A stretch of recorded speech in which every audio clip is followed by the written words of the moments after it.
Tonight, we have 11 programs left on the Fox News Channel, and we wanted to bring a history one more time, at least one more time in the next 11 days.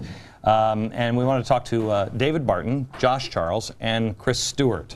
Before we went into the break, I asked David to help out on a story. It's one of my favorite news stories of George Washington, new for me, where they were at the Constitutional Convention, and they are arguing back and forth. Josh, you probably know this too.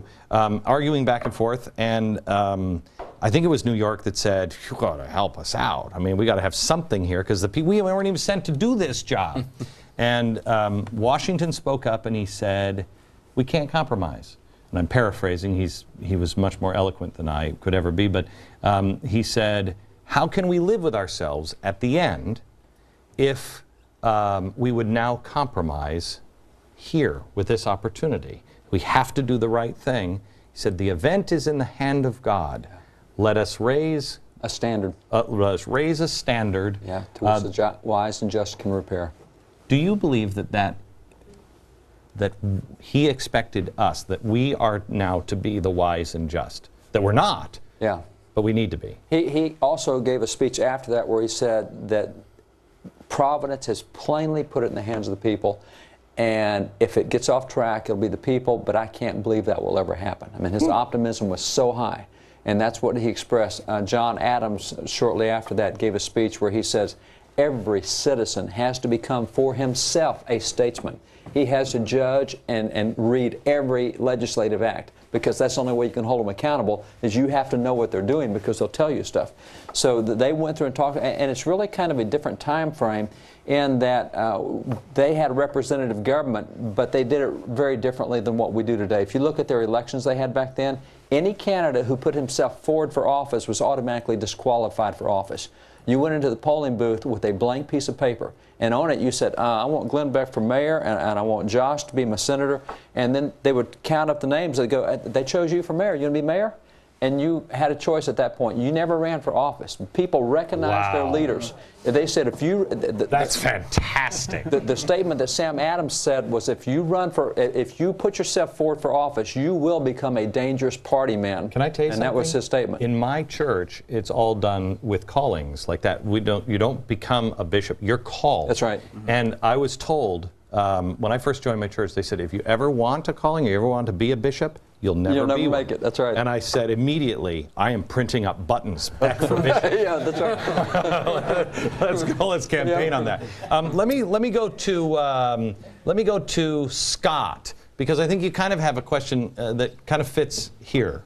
Well, I know one of the recurring themes has been kind of the contest between good and evil, and one of the things that always concerned me during the period of slavery is why more Southern Christians weren't morally stand up and understand the moral imperative and why slavery was so wrong.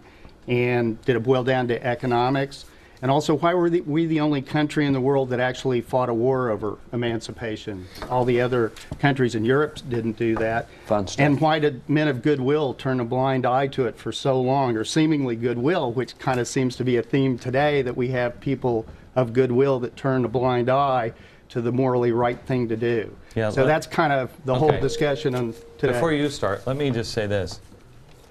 Why are so many people turning a blind eye to sex slavery that is still going on all around the world, that is going, stoning of homosexuals in Iran, and we don't really seem to care, to abortion, whatever. You can name them, and it seems as though people are asleep.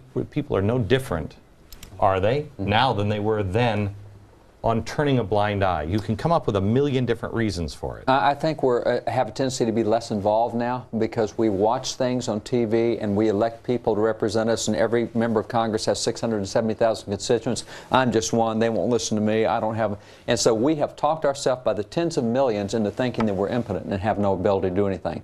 That, I think, is one difference from previous generations, is that we have a mentality that says, I can't make a difference. And yet the polling numbers still remain consistently high. This week, 61% 51% of the nation said that having an abortion is morally wrong. That's a pretty strong number. 62% today came out and said we think marriage should be a man and a woman only, no exceptions. That's strong. But we don't see that kind of political impetus going, although the numbers are high. But going back to the slavery thing, when John Quincy Adams finished his term as President of the United States, 1825, 1829, he went in, the only president ever to become a member of Congress, and he went in with a nickname, the Hellhound of Abolition. He was not going to let go of that issue until he ended slavery. That was his nickname throughout. He spent 17 years as a one-issue congressman, and when he got there, he looked around at all the representatives, and the overwhelming majority were from the northern states that are anti-slavery. They've already ended slavery. He said the difficulty we have in Congress is they keep looking at slavery as an economic issue, not a moral issue. He said, if we can't make it a moral issue, if we keep it an economic issue, we'll never end it. Well, it finally became a moral issue because of things like the Fugitive Slave Law of 1850, 1854, the Kansas-Nebraska Act, all this other stuff going on. You had a lot of... Go ahead. Isn't it interesting that what's happening now in America, everything, capitalism, it's becoming a moral issue. Mm-hmm. That capitalism hurts people. The border issue is, everything is social justice. That's right. Everything is so. Is that where that came from? Well, that came actually after the Civil War. It didn't come from back there at that point in time, because they still had the clarity of not making things that were not moral into moral issues. Now we try to shroud everything with a moral respectability, and that tells us we're supposed to automatically back off and allow it, but it's not.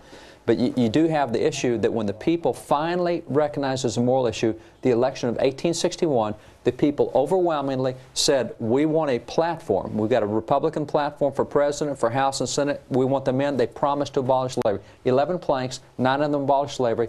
They put them in. It was then that half the Congress resigned and said, these guys, if they're going to abolish slavery, we're leaving. We're not. We always say the South seceded from the North. It was not. It was a group of political leaders who said, we're not going to be a part of ending slavery.